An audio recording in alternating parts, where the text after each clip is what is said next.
Yeah, Norman said, if you thought I had 2 overcards, why did you want to race me? Sure. I'll take you for ace jack. Darren Bloom explaining his actions. Very rare should you have to explain your actions with the best hand. 50-50 more or less. Your slight favourite against 2 overcards. Correct, especially they're suited. But I'm surprised I'm surprised you took a race for all your chips. Well, it wasn't a race. 50, huh? 150. I was committed with 50. It's 150,000 more to call. A 3-legged race, maybe. I know. Okay, gentlemen. 3-handed, something's gotta give, and what gave were Norman Pace's chips. Any different way that hand could have played out? Well, it's very tough because when you're 3-way action, the blinds are high, you're under pressure decision at every moment. You know, an ace is a good hand, suited even better. He had a medium kicker. Now Darren Bloom with 2 10s, you know, he's the one that put in the raise. You know, Pace decided to make a stand with his ace-8, very reasonable, and also very reasonable for Darren Bloom to make that call. So, you know, it was unfortunate for Norman Pace. Fortune goes to Darren Bloom. And that's it. You talk about a chip and a chair. What that is 6 chips and really no chair at all. Norman Pace looking at his watch, seeing if he can still make the 9 o'clock movie. He's in trouble. He's in big trouble. He's not in trouble of making the 9 o'clock movie. From here, boys. Be very He may be in trouble of winning this heat. I've seen it happen. I've seen it happen. False encouragement from Darren Bloom, trying to give hope where very little hope exists. Now, does Bloom want to limp and try and knock Norman Pace out, or should he just ignore Norman, play his own hand? Ignore Norman and play his own hand. The blinds are significant. He figures Norman is going to, you know, Norman is all in anyway. It's better to take it heads up with the ace. Ooh, a very interesting situation as we look down at Mark Muldoon. This would be a great opportunity for Mark to move all his chips into the pot.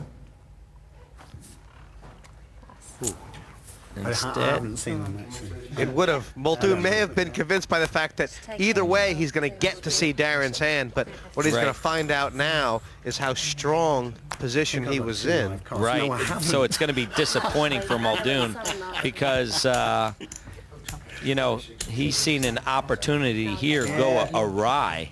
He could have had this whole pot. Why do you think he folded? I mean, there is nothing for second. Well, he knows that if Bloom had a mediocre hand, he probably would have, you know, called or just folded and let Muldoon take him out. But the fact that he raised and wanted to take him heads up really indicated that he had a stronger hand than he actually has.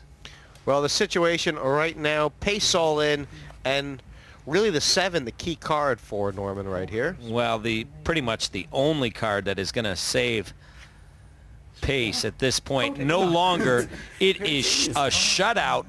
Yeah. As Darren Bloom makes the wheel on the turn. A 6. A 6 would win Norman Pace the pot. Oh, that's right. I'm sorry. I thought it was a shutout. You're correct. It would be the other way. A 6 would flip the tables. Thanks, guys. Really good game. But Thank you. not to be. 7-3 knocked out. Cheers. Well done. Yep. Play well. That last hand not looking good for Norman. The turn gave Tony Bloom a straight, but it gave Pace a higher straight draw. Missed wide, and the wheel, ace 2, 3, 4, 5, taking us heads up.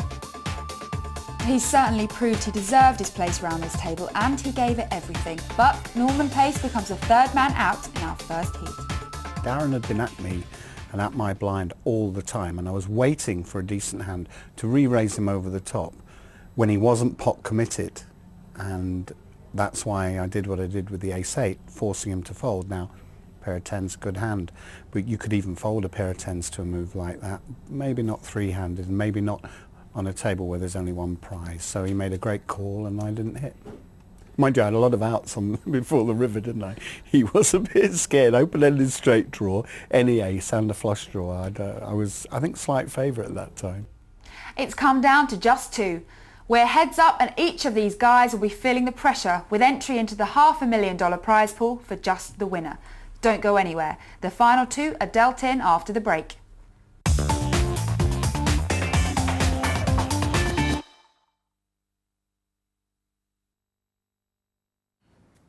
No one to play with? There's always PartyPoker.com.